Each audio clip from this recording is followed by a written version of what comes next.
Welcome दोस्तों, गिरी Prabha knowledge centre में आप सभी का फिर से स्वागत है।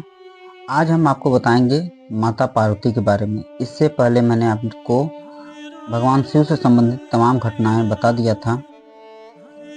आइए आज चलते हैं माता पार्वती के बारे में कुछ जानते हैं। माता पार्वती के पिता का नाम हिमालय यानी हिमवान था और इनकी माता का नाम मैना देवी था। पार्वती का अर्थ होता है पर्वत की पुत्री, यानी ये हिमालय की पुत्री थी, इसलिए इनका नाम पार्वती पड़ा। माता पार्वती के कई सारे उपनाम यानी अवतार हैं, जैसे उमा, गौरी, अन्नपूर्णा। अन्नपूर्णा माता के नाम पर ही हिमालय के एक पर्वत चोटी का भी नाम है, जिसे अन्नपूर्णा पर्वत चोटी कहते हैं। स्कंद पुराण के अनुसार एकमात्र देवी अन्नपूर्णा माता हैं जिनको 3 आँखें हैं। जैसे भगवान शिव को 3 आँखें हैं, वैसे ही इनकी भी 3 आँखें हैं।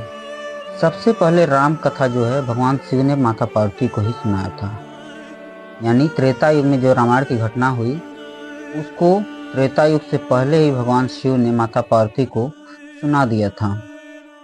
माता पार्वती के 2 पुत्र थे, बड़े कार्तिकेय थे, छोटे गणेश थे।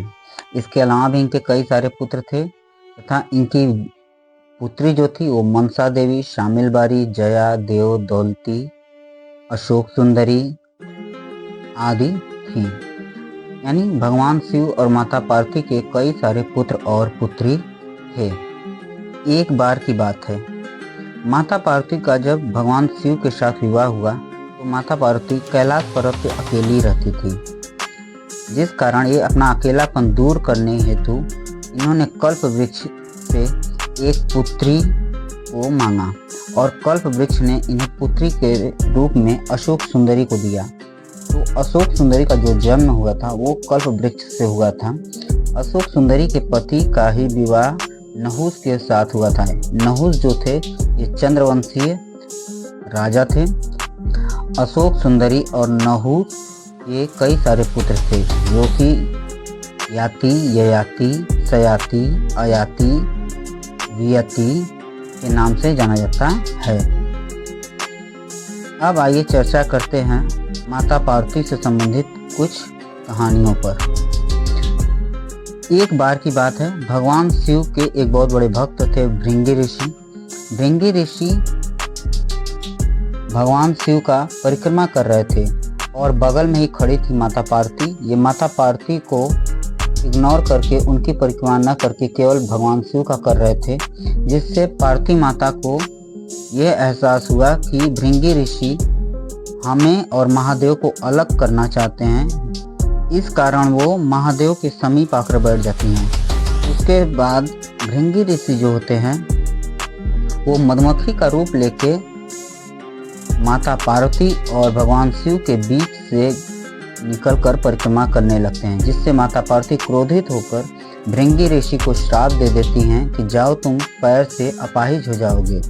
जिसके बाद भृंगी ऋषि अपाहिज हो जाते हैं और उनका ये दुख देखकर भगवान शिव भृंगी ऋषि को तीसरे पैर का आशीर्वाद देते हैं। अब दूसरी कहानी सुनाते हैं। एक बार की बात है, एक राक्षस था विद्युतकेश और उसकी पत्नी का नाम था सालकंठ का। इन दोनों का एक पुत्र हुआ सुकेश, लेकिन सुकेश को ये लोग लावारिस छोड़ दिए। यानी क्योंकि राक्षस जाति जो होते हैं ये बच्चों का पालन पोषण नहीं करते थे, इसलिए इन्होंने सुकेश को लावारिस छोड़ दिया। और बाद में माता पार्वती जब सुकेश को देखती हैं तो उन्हें सुकेश पर बहुत दया आ जाती है, जिस कारण वो समस्त राक्षस जाति को श्राप देती हैं कि आज के बाद राक्षसों के जो भी पुत्र होंगे वो जन्म लेते ही बड़े हो जाएंगे। जिस कारण से माता पार्वती के श्राप के कारण तब से जो भी राक्षस पैदा हुए वो तुरंत ही बड़े हो जाते हैं। माता पार्वती के पुत्र गणेश का जन्म माता पार्वती के शरीर के मैल यानी उपटन से हुआ था और माता पार्वती के द्वारा ही शिव जी के अंग पर अमृत मलने से जन्म हुआ था भगवान विष्णु का। यानी भगवान शिव जी स्वयंभू थे वो स्वयं उत्पन्न हुए थे, लेकिन शिव जी के ही अंगों पर माता पार्वती ने जब अमृत से मालिश किया तो मलने से जन्म हुआ था भगवान विष्णु का। उसके बाद शिव जी ने उन्हें नाम दिया था विष्णु का। आई होप आपको ये वीडियो पसंद आया होगा।